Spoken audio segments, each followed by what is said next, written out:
Good day everyone, we are one of the group from BSI 3101 and for today's video, we will do our final project for IE Elective 1 which is the CAD/CAM, and our group come up with this idea.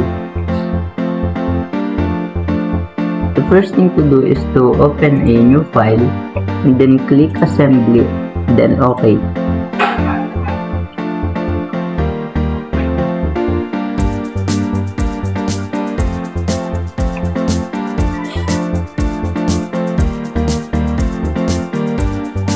Browse for the first part which is the base, then click the base and then insert the second component. The second component is the wheel, then click the wheel.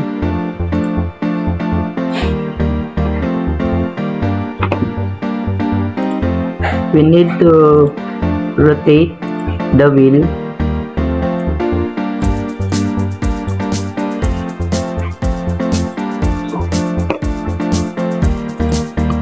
and click check. Mate the wheel.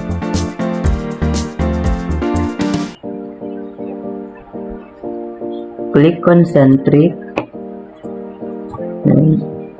Make the circle under the wheel and the circle of the base.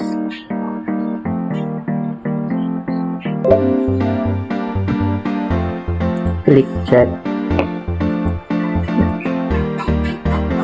And then the next thing to do is to mate again, and then this time we will do coincident with the two circles from the wheel and the base. Then click check.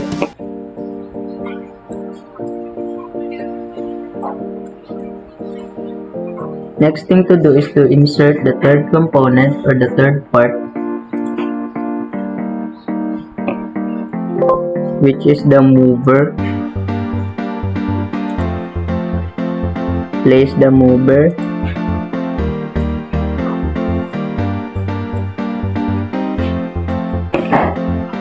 And then mate.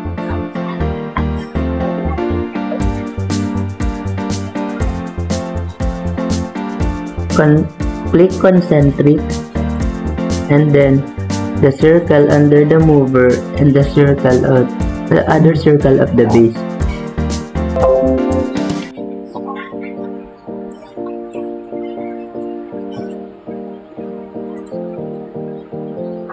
Again, we will do the mate,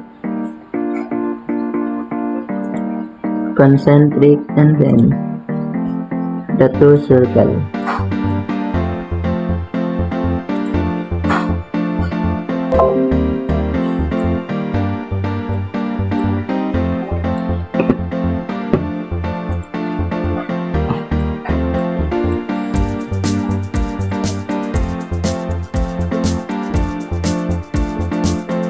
And then we will click the mate and then coincident.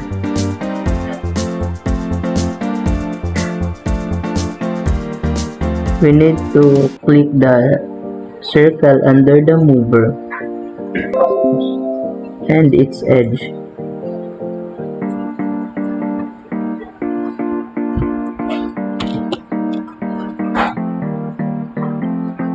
So let's see.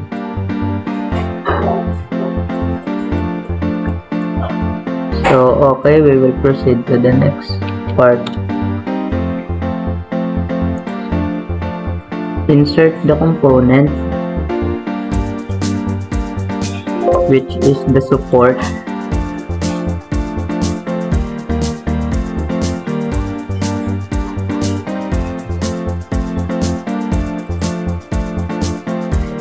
We are going to make again, then click concentric,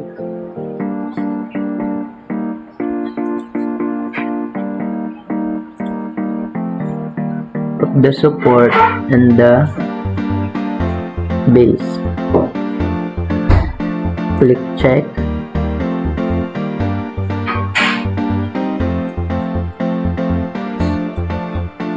Then we will drag downward and meet it again.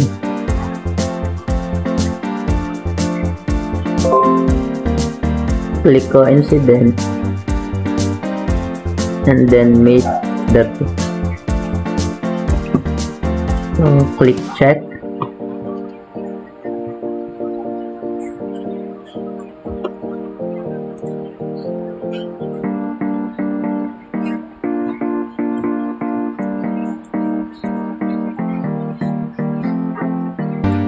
Then align it.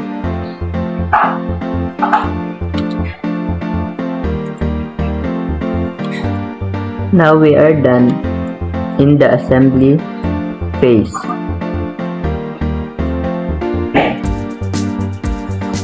So let's see.